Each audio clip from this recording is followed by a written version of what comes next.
Hi guys, in this video we have a Hyundai Santa Fe and I'll quickly show you how you can disable its traction control. So on the right side over here you have this traction off button. You just need to press it once and traction control has been disabled.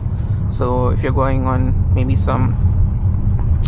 maybe you're stuck on some patch of sand or a wet road and you want to disable it, this is how you can do that.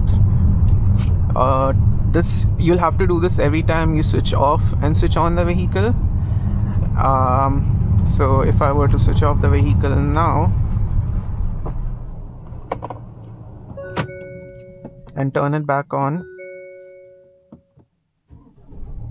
you can see that the traction control has gone away. So you will have to do that every time you switch on the vehicle if you want to disable it. To enable the traction control, you just have to press it one more time and the traction control will come back on. Hope this video was helpful. Thank you for watching. Do like, share and subscribe.